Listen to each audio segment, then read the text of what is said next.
Hi everyone and welcome back to my channel. A very long overdue welcome back, but here we are, I'm back. Today actually marks the 2-year anniversary of me moving to New York City, so I wanted to do a little video. I did start this video back in 2018. Hi guys and welcome back to my channel! But couldn't finish it. I just wanted to say this is a crazy time right now and I appreciate you guys coming to my channel and watching, and I am sorry for being MIA for so long, but here we are. Yeah, it's crazy. I've been quarantined since mid-March, so we've really been trying to do our part to stay indoors, but I am in the epicenter and I will be making a video about what it's like to be in New York in the epicenter, so make sure you subscribe and give this video a thumbs up if you could. A quick message to all the essential workers in New York City. I thank you from the bottom of my heart for putting yourselves at risk and keeping our essential businesses open. You guys are the true heroes fighting daily. Everyone needs to do their bit and stay at home, so make sure you're keeping that social distancing happening.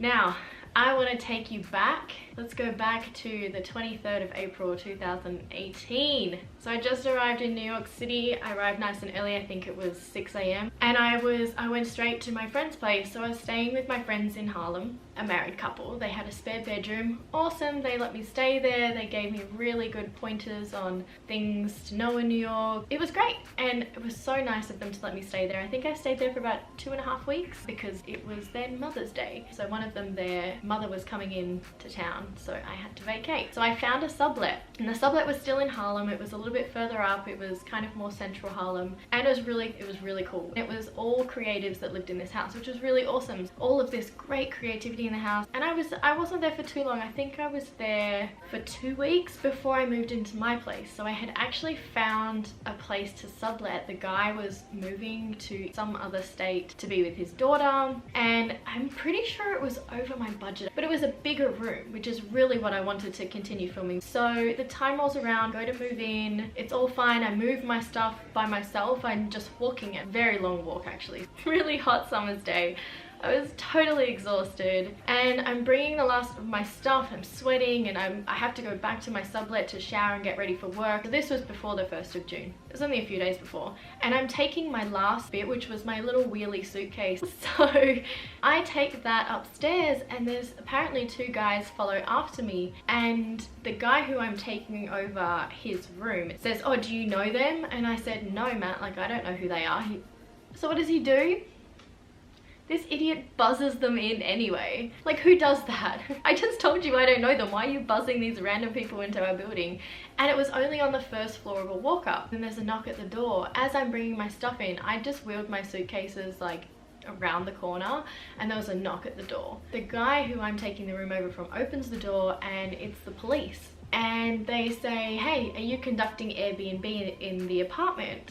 And the guy's like, "No." Something like she's moving in, she's taking one of the rooms, something like that. I don't really know what he told him because I kind of beelined to my room and I was like, whatever. So they're asking all these questions and he jumps on the phone to his landlord and they're talking about him subletting his room. And there was like a bit of a weird discussion there. So I'm in there for a week. My cousin and her boyfriend actually drive from New Jersey to drop off a spare bed frame and mattress that they had for me. So I now have a bed, all of my suitcases, which I had 2 giant duffel bags and a huge wheelie suitcases. I just had quite a bit of stuff because I'd already been there for a month, so I'd accumulated stuff that I needed. So I was in that place for a week. So I was at work one night and I get this Facebook message from the guy saying, "Hey, this isn't gonna work," because he wanted me to tear up the sublease agreement. He's like, "Hey, I don't think this is gonna work. I need you to vacate by Monday." This was Saturday night because I was like, what the hell am I going to do? How am I gonna find somewhere else to live between Saturday night and Monday? I was like, oh my god, if this isn't a New York drama, I don't know what is. I go to my manager, "Hey, like, this is what's just happened. I'm about to be homeless. Can I go home to figure this out?" They let me go home early. Now this guy did give me my security deposit back because that's all I had given him. I hadn't paid him the rent yet because this was so up in the air. I was on Facebook straight away trying to figure out, where am I going to live? God help me. It was insane. I posted a Facebook status saying, hey, literally about to be homeless on Monday. Can someone help me out? Does anyone need like a room filled? I need a sublet. Help me. And so I'm frantically trying to find a sublet. Someone else I had connected with during trying to find a room, he was going back to Canada for the summer break, and he posted up saying, hey, I actually know someone on Facebook who's looking for someone to sublet a room just for June. Perfect. Please tell me who this is. Just forward me their Facebook name and I will message them.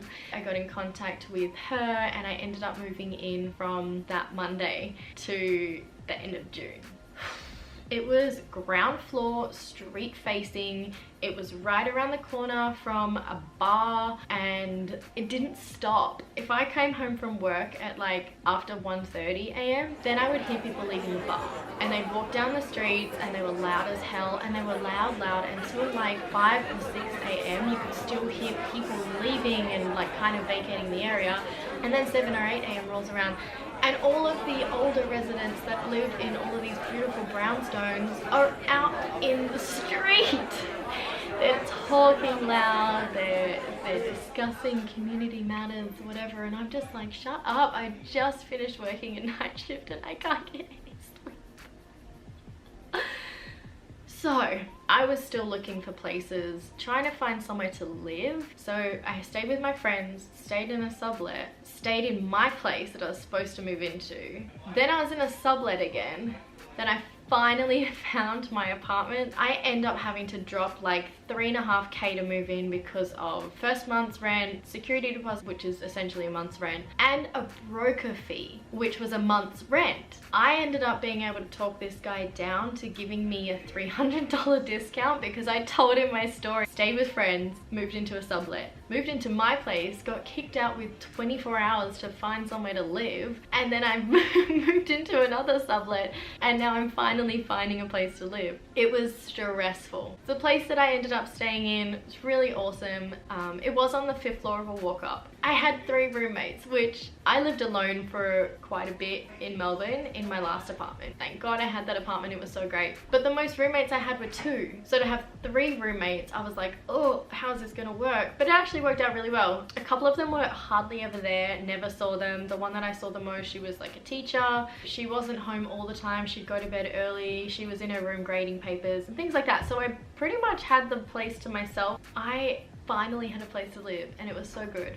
So living in New York wasn't easy when I first got here. I did have help, which I am so thankful for the people who helped me, gave me advice, but it was not easy. I do feel at home in Harlem when I was there. Where I was in Harlem was just, it was very comfortable for me and my surroundings were good. I loved it. If I could move back there, the place had a washer and dryer in it. If I could move back to an apartment with a washer dryer in it, oh, that would just be heaven. Like, I don't think you understand how incredibly difficult life is when you have to go to a laundromat or downstairs in your building. Even if it's in your building, it still makes doing laundry so much more difficult. But I'm so blessed to have had the experience. Like I said, I am still in New York and I am doing my best to stay away from everyone during this pandemic. This has been my moving to New York story. Finally got to tell you guys. If anyone ever has any questions on moving to New York, I would very gladly give you any advice that I have. But I don't know if it'll be good advice. I love New York. It is a crazy place to live. I commend anyone who moves overseas by themselves, takes their whole life and just uproots it, goes elsewhere, because it is not an easy thing to do. So thank you so much, guys. Thank you for watching. Make sure you hit that subscribe button. Yeah, I'll see you next time. Bye!